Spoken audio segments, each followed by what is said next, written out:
When you discuss storytelling in video games, there are some tried and true examples that people tend to gravitate towards. Half-Life, The Last of Us, Red Dead Redemption 2, Disco Elysium. All games that have spawned innumerable video essays espousing the idea that video games are the new frontier for telling complex stories. But for me, all of these games, and many others like them, have one glaring issue. They're all single-player. It makes sense that the potential for good storytelling in games is believed to solely reside in solo play. It's just like with reading a novel. You can move through the story at your own pace, come to your own conclusions, and then emerge from your cave and alienate all of your friends with your overzealous fan theories that you've concocted as a means of coping with your most recent breakup. I feel like I'm not flourishing. Well, far be it from me to, keep the flower of you from flourishing. Once you start introducing other people's perspectives and bringing in a team element, a narrative can lose focus, and then the story is secondary to other people's shenanigans. It's like when you go see a horror movie at the theater, and the most fun part of the experience are the screams of the person sitting behind you. Whether people care to acknowledge it or not, I really believe that the core of any video game, and people's enjoyment of that video game, is story. No matter how trivial it may seem, what keeps all of us, from the noobs to the sweats, coming back to a video game is principally the story.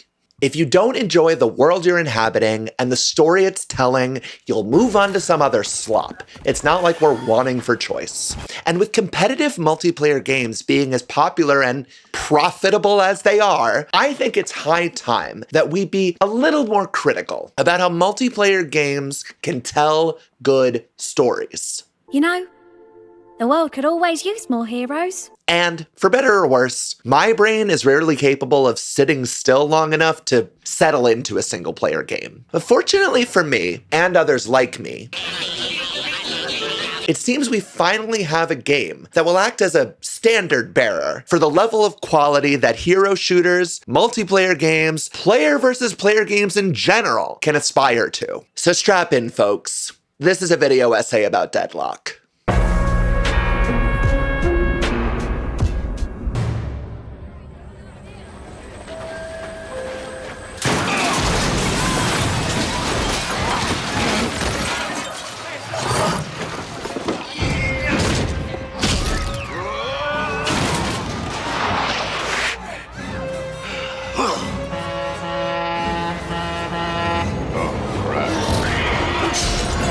There's a lot of debate over whether or not love at first sight is real, or whether it's just a device to drive the plot of 90s rom-coms. But I can tell you firsthand that it is very real. I fell in love with Deadlock the first time I laid eyes on her during the August 2025 update that introduced 6 captivating new heroes, but we'll get back to that in a minute. For the uninitiated, Deadlock is a 6v6 MOBA hero shooter hybrid video game currently being developed by Valve. You know Valve, the studio responsible for some of gaming's most engaging and charming time sucks, including, but not limited to, the aforementioned Half-Life franchise, Portal, Dota 2, and of course, their 2010 magnum opus, Alien Swarm. Swarms of aliens, alien swarm, yeah! Night vision, bro, oh, shipload of, woo! Yeah, babe! Deadlock is the most recent project from the nearly 3-decade-old developer, and I would define its style as Eldritch Noir, combining the hard-boiled pulp and detective stories from early 20th century New York City with over-the-top Lovecraftian bullshit. The story is that in 1899, a reality warping event called the Maelstrom occurred, which opened astral gates and allowed supernatural phenomena into our world, which explains all the vampires and demons and werewolves running around. An inspired and refreshing palette, to be sure, when most other game studios don't seem to be aware that they can take, you know, creative risks.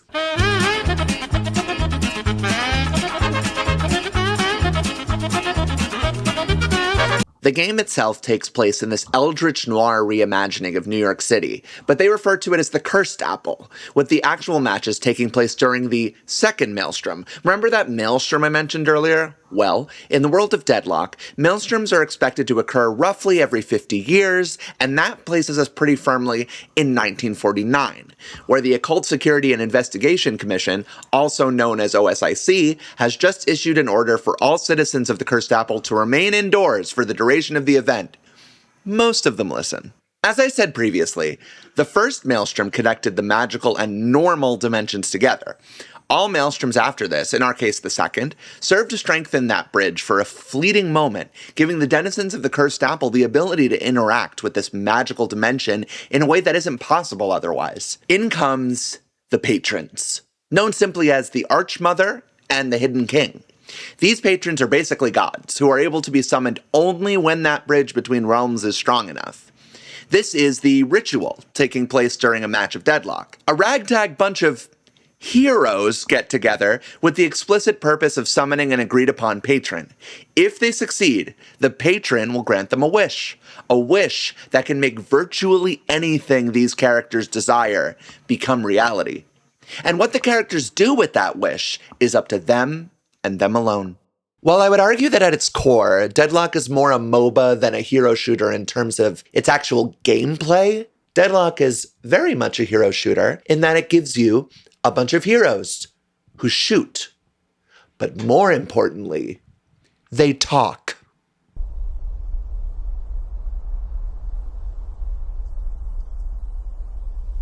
What dost thou want? What canst thou give? Wouldst thou like the taste of butter? A pretty dress? Wouldst thou like to live deliciously? Yes.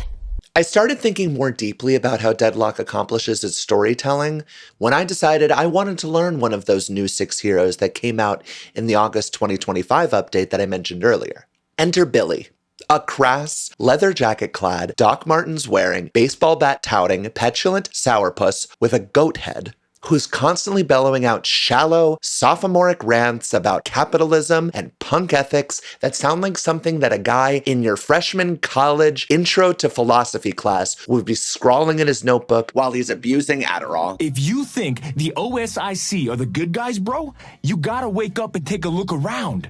Regulation is just a $3 word for hoarding, which is just a $2 word for controlling, which is just a $1 word for asshole. I enjoy Billy's gameplay, but I relish in what an insecure, pathetic loser he is. Oh, way to go for the low-hanging fruit, Vindicta. Real classy. I am ignited by him, inspired, invigorated by his paper-thin bravado and his bargain bin machismo that he flails around like that spiky club of his. He is a delicious representation of the rebellious, toxic, misunderstood male loner. A glorious dissertation on lost boys who just want to be loved, but they can't say that because it sounds gay, but they love reading poetry.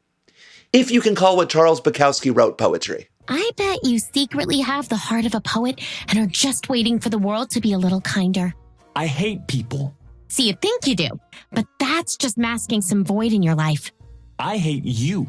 And most importantly, he's hilarious, not because he wants to be. In fact, I think he hates to be. But just as spring brings the blooming of the tulips, Billy blurts out a ridiculous, ham-fisted voice line, and I laugh. I love Billy. Get out of here with that weak shit. But it occurred to me that it's not just Billy being a brilliantly realized character that makes me love him. It's that him being brilliant in all of his imperfection and complexity represents a paradigm shift in how characters are written in the hero shooter genre. And what has that genre actually consisted of up to now? Peter Piper picked a pep. No, Peter Piper picked a.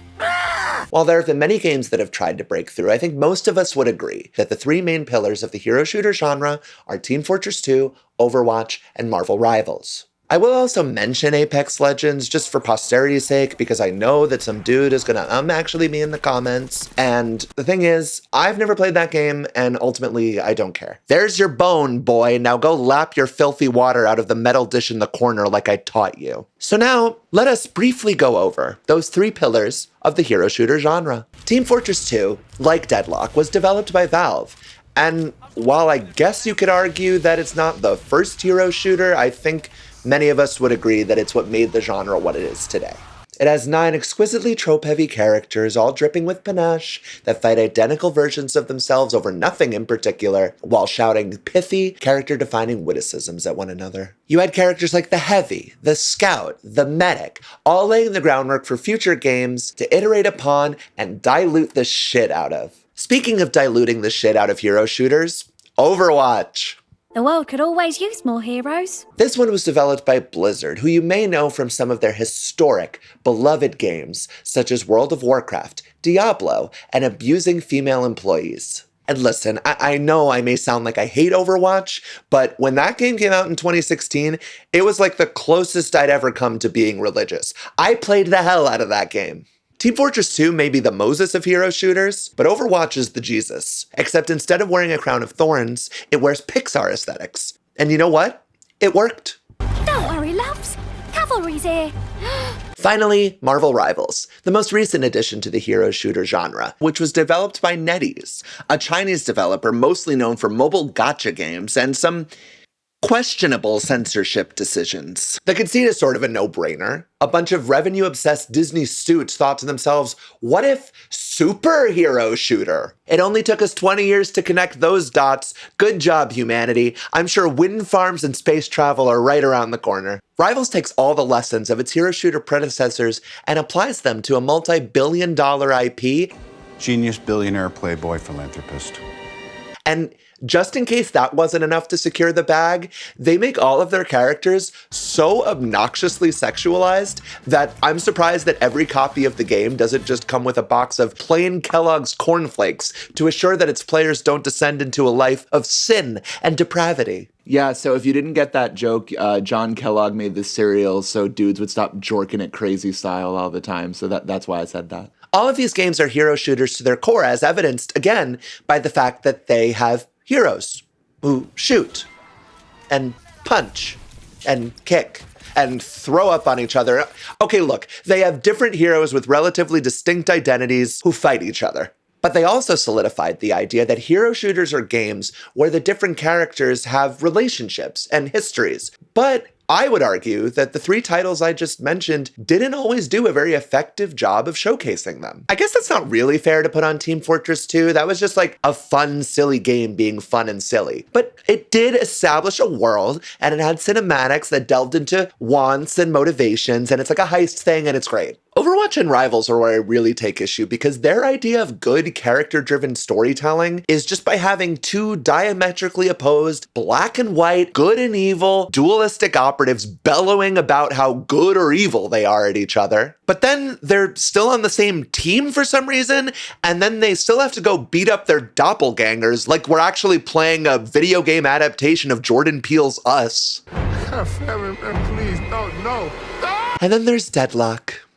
Okay, so by now it's obvious to you, I think, that it just sort of bugs me from a narrative standpoint that in past hero shooters, they're always fighting like clone versions of each other. I just don't think it's narratively satisfying. But Deadlock being a MOBA does away with that problem because you have to lock your character from the start of the match. No swapping allowed. This guy goes, I only know how to Jeff. I tell him to go Jeff. He doesn't go Jeff! And in my opinion, this is actually quite crucial in cultivating an environment where you can tell more satisfying stories in the PvP genre. Yes, it's a gameplay feature, but I see it as a very fortuitous narrative feature as well. But that's just the tip of the iceberg. Let's get to what makes Deadlock the zeitgeist-shifting narrative powerhouse that will push video game storytelling forward.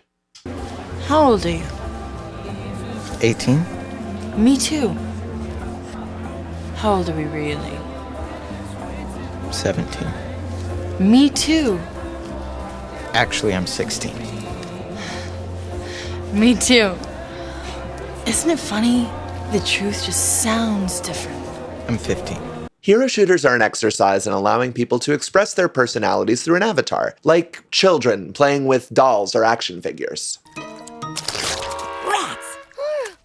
We don't have any rats. But that's exactly what it's felt like. Through weak character writing that leans on cartoonishly dualistic motives that boil everything down to good guy fighting bad guy. Am I glad to have you on our side and not Talon's? Glad to be here.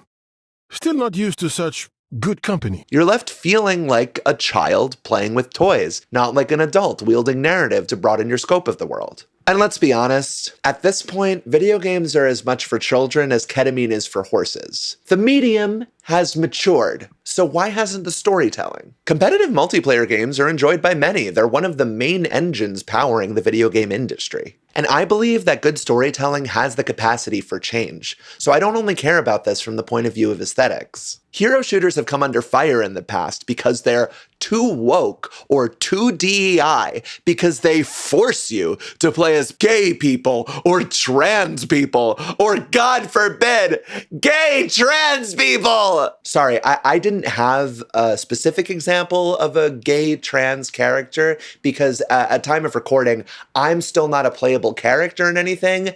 Looking at you, Deadlock, slap a pair of devil horns on me and you should be all set. To be clear, I think it's good that games like Overwatch have released diverse characters, but when a game's writing is flimsy and forgettable, it starts to make those diverse identities just feel like background noise. The impact of those identities becomes nothing more than the clickbait, rage bait headlines they generate. If you don't take the characters seriously, why would you take their identity seriously? I think Deadlock is on a very promising trajectory of having a diverse cast of characters that are capable of evoking critical thought and reflection. I'm a little concerned that it'll shy away from being explicit in how it expresses those marginalized identities, but that's more of a wait-and-see issue. Wait a second. You expect me to believe that this video game is in closed alpha? I don't think so. Looking at what we do have, there are some key examples that allow me to remain hopeful. Vindicta is the ghost of a woman who was unjustly condemned during the Salem witch trials, and she haunts the mortal world in hopes of exterminating the bloodline of the man who exterminated her. Pocket is the heir to one of the world's foremost arms manufacturers, Fairfax Industries, and they identify as non-binary. And one of Deadlock's most recent additions, who came out in the February 2026 Old Gods and New Blood update, Celeste, is a unicorn who is forced to conceal her identity due to fear of violent retaliation by performing in a Coney Island sideshow. I chose to highlight these characters specifically because they all possess traits that would cause the Asmongold's of the world to squirm. So this is another trans person that thinks a man getting a hair transplant is somehow the same as cutting their dick off? Yeah, it's not. The difference is because yeah, it's gender affirming care, big dog. That's literally what this is. Also, you're still going to be chopped, but it's fine. Hero shooters are an exciting narrative proposition because they put you in the shoes of a character who you might not relate to. Sure, you might be a black-pilled incel, but you're also a person who loves playing snipers in video games, and in this case, you have to do so through the eyes of a woman who was unjustly murdered by a misogynistic tyrant. Yeah, maybe you are an antisocial troll, but you also love the mage archetype in MOBAs, which causes you to enjoy the gameplay loop of a non-binary person who comes from a life of privilege, forcing you to confront the idea that trans people have a vast array of life experiences and are therefore not monolithic. Or maybe you want to play as Celeste because, yeah, she's really, really fun, but also you know that her backstory is an allegory for trans feminine experience. And on some level, you relate to that. And I just want you to know, my sister, that I'm here for you. But Dollmonger, I hear you say, how is Deadlock's portrayal of marginalized identity any different from Overwatch or other similar games that have come before it? Well, thank you for asking. And I think the reason is that Deadlock takes those identities and actually allows them to have story implications. Peter Piper picked up. Let's look at Tracer from Overwatch, the poster lesbian for that video game. We all know that she's gay, but let's explore what impact that actually has on the world around her. You get nothing! You lose! Tracer has a leadership position in Overwatch, she's beloved by all of her teammates, and her queerness seems to undergo what I call the Schitt's Creek effect, where even though you're gay, it's totally fine, and everyone still really likes you and thinks you're super awesome, and nobody asks probing questions, and if they do, everyone is willing to defend you, and we all live happily ever after. We seem to have caught the boys in an afternoon delight. Is that term still a going thing? Oh, never say that again. Don't do that. Everybody loves Tracer. The end. In Deadlock, it's not to say that any given character's marginalization is always addressed head-on, but I'm not sure that that's a very authentic way to portray these identities in the first place. Even though Vindicta was burned at the stake for the crime of being a woman, other characters, even other female characters, question and challenge her motives. Pocket is non-binary and has a very difficult relationship with their father, and even though a lot of their issues seem to stem from ethical dilemmas, there's an inherent authenticity in a non-binary person dealing with family pressures and the expectation to conform. And even though Celeste's backstory is clearly a trans feminine allegory, there are still morons on the internet insisting that it isn't. It is. Where Tracer's lesbian identity is something that's just sort of waved around whenever it's convenient, like a pride flag featuring the logo of a multinational bank, Deadlock uses its characters' identities and experiences to inform how they interact with the world. I don't think the game has achieved a perfect balance yet by any stretch, but let's keep in mind that the game is still in alpha testing, and encourage it to continue to follow these instincts. Mature storytelling shows rather than tells. Deadlock's characters' identities inform how they behave, but they don't dictate how they behave. But let's delve into that behavior a bit more, shall we? And analyze what, in my opinion, makes Deadlock feel so deliciously authentic. Before I get to that, I feel like I'm doing a lot of work for all these games and talking about how they are. But I think I just want to take a second and let the games do it. So I want to just show you some Overwatch stuff that I watched with my editor, Jollity. And maybe you'll see what I mean. I learned so much from observing you. Oh, likewise. Wait, in a good way, right? Right. Are you copying me? So it's just indicating the fact that this is the character that copies. It's like someone's first day, right? They just got onboarded, like they just finished with HR. And then they're sat down, okay, just write dialogue for this character. And all they do is show them their 4 ability or 3 abilities or whatever, you know? I heard you were a bounty hunter in the years after Overwatch went down. Who told you that? Did you catch anybody good? My bills were always paid. I'll leave it at that. Well, it's just like, I heard you were about, like, why is she saying it like it's new information? It doesn't feel like these characters have history. And then also his like, who told you that? Like, is he really trying to come off like that's not what he does? So I'm trying to ask everybody this. What is your favorite animal? Cheetah! No, lion. Gorilla? Oh, no, sorry, Winston.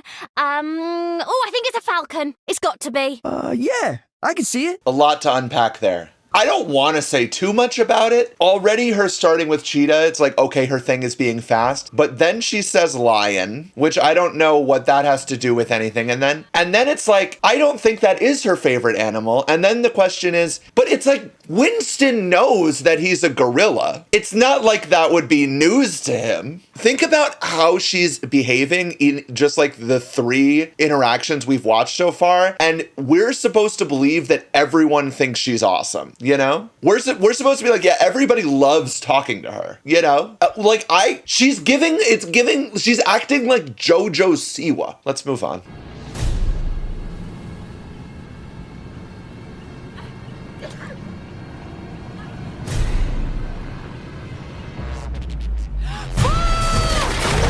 Let's get back to Billy. He is indicative of the immense promise that I feel Deadlock has in terms of flipping the script on hero shooters and multiplayer games more broadly. We've established that he's an insolent dirtbag, but I wouldn't call him a villain. For the most part, Deadlock appears to have done away with the traditional hero-villain dichotomy by instead breathing nuance into its characters, with many shades of gray baked into each and every design.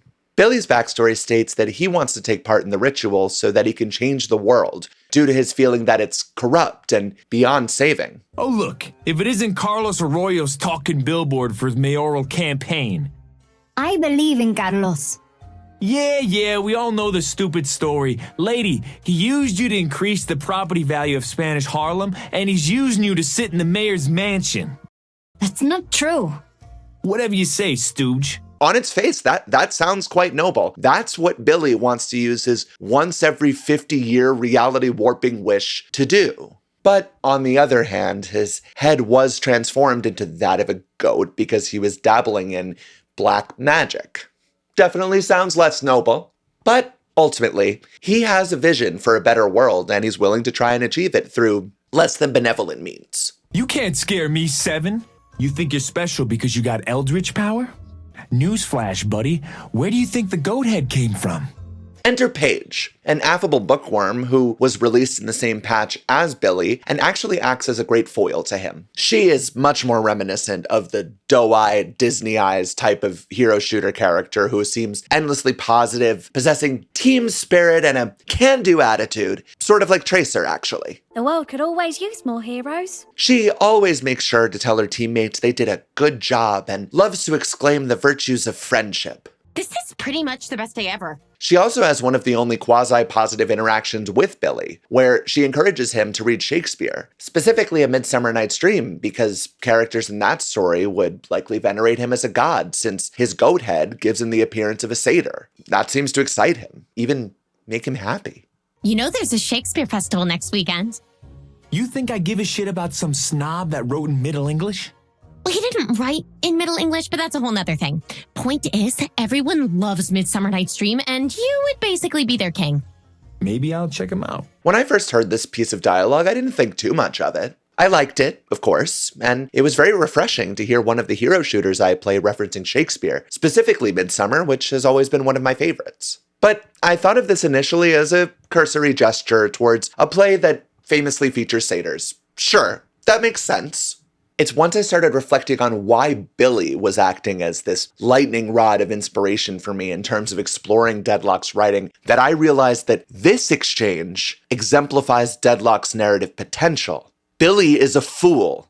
I don't just mean that in the broad sense. Yes, Billy is foolish, but I mean that in the Shakespearean sense. Fools are very common in Shakespeare, and they're featured in both his comedies and his dramas. Mercutio in Romeo and Juliet, Fest in Twelfth Night, the Fool in King Lear, and most notably for our purposes, Bottom from A Midsummer Night's Dream. I'm not going to do a whole synopsis of A Midsummer Night's Dream here, but if you're interested in it and have never gotten to see it, I highly recommend the 1999 movie. It is a complete and total delight. We thought I was enamored of an ass. Bottom is a weaver who joins a theater company. In the play. Midsummer famously has a play within a play. And the theater company is putting on that play to celebrate the wedding of Duke Theseus of Athens and the Amazon queen Hippolyta.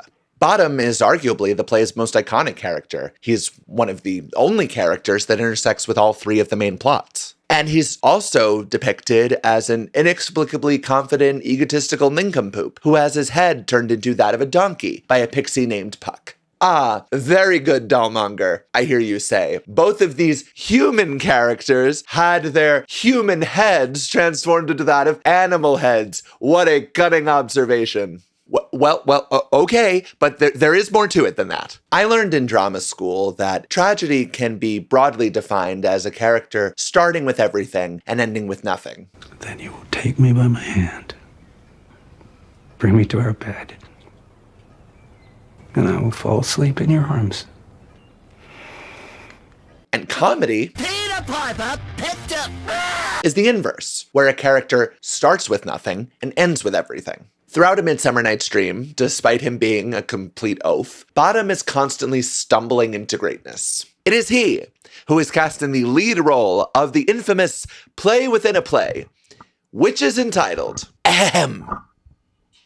The most lamentable comedy and most cruel death of Pyramus and Thisbe. And in doing so, he manages to romance the Queen of the Fairies, Titania, through the unknowing use of a love potion. I said earlier that Bottom intersects with all of Midsummer's main plots, and this is a quality that many fools have. While dramatic characters are rooted in their conflict, fools have the ability to sort of float around the action. It may seem on the surface that they do this simply to provide comedic relief, but I think that the deeper dramatic resonance of the fool resides in their ability to unearth truths that other characters are often too blind to see. While the main character in a play is often missing the forest for the trees, which leads to delicious dramatic irony. The fool is able to see the forest, and that gives them a kind of wisdom. Thou art as wise as thou art beautiful. This all speaks to an idea that has been memed on a lot over the years. Jester's privilege.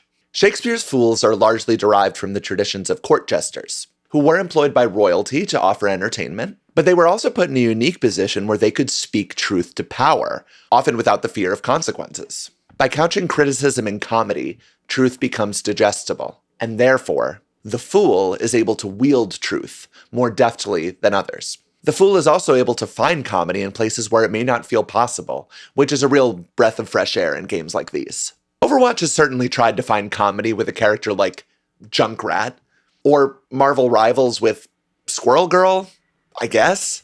But with Junkrat, the game is so lacking in narrative dimension and cartoony to begin with that his comedy just ends up feeling hollow and slapstick.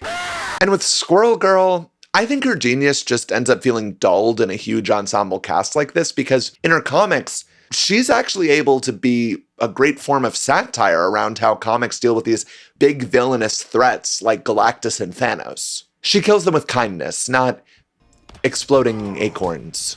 But in all fairness, Marvel Rivals did add Deadpool as a playable hero, and honestly, I think the team did a great job of realizing this iconic character with all of his zaniness and humor, so kudos on that. In a metatextual sense, I think there's a way in which Valve, as a developer, positions itself as a jester, with the AAA games industry as the egomaniacal king. Valve has insulated itself and gained its own jester's privilege in the industry thanks to the astounding amount of essentially passive revenue it gains from its online marketplace, Steam. And listen, I am not here to try to convince you that Valve is a perfect company that can do no wrong, and is the only developer capable of making games that take meaningful risks. I don't believe that. What I do believe is that Steam has put Valve in the unique position where they can really take all the creative risks they want. And in doing so, are able to remind the greater AAA games industry that making thoughtful, exciting games that respect their consumers' time will succeed. I mean, the proof is sort of in the pudding. Deadlock is a game in its closed alpha with no battle pass or skins or anything of the sort that was still able to achieve over 100,000 concurrent players in its most recent update. All right. Now let's close this up. As I previously argued, hero shooters have tended to lean on dualistic paradigms of good versus evil. What makes The Fool such a fruitful narrative device is that it toes the line between the two. And what makes The Fool such a fruitful narrative device is its inherent ability to challenge those exact paradigms. Both heroes and villains may view morality in a way that's quite self-interested. And it is often only the fool who possesses the ability to push against ego. You can't tell a good story with just heroes and villains alone, especially in times like these. It feels quite inauthentic and, frankly, a bit disrespectful to keep trying to cram these Saturday morning cartoon-style narratives down our throats. A character like Billy feels authentic because he's not invested in doing the right thing. He's invested in truth. And he isn't perfect. Not even close. He's annoying. He's obnoxious. He's ridiculous. But he's still a part of the team. There's a great sophistication in that sort of character writing, and from what I've observed, no multiplayer games have really delved into the very real nuances of person-to-person relationships. Hero shooters are constantly framing their stakes as a matter of life and death, but avoid delving into what it functionally means when people are forced to work together. Just because our lives are at stake doesn't mean we automatically start liking each other, but we have to try. What other choice do we have? I said earlier that hero shooters are an exciting narrative proposition because they put you into the shoes of a character who you may not relate to. This is not just true narratively, but in the meta-narrative sense as well. You build stories and relationships and memories with your 5 teammates over the course of a round of Deadlock. Just like these fictional characters, we, as real-life characters, no matter how different we are, may spend upwards of an hour together undergoing the very real ritual of human connection. So is it too much to ask that games can help us do that through good writing? So far, it seems like that is not too much to ask of Deadlock. and I can remain optimistic about the future of multiplayer narratives.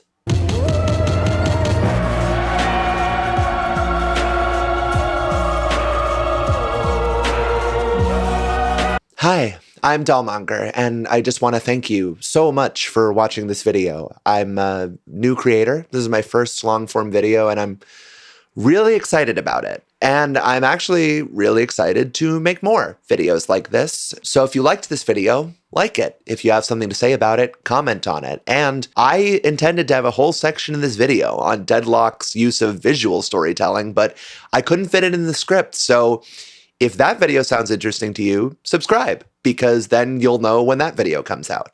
I'm a small creator, just starting out. So any way you interact is helpful, and I appreciate it. And for now, that's Doll, folks.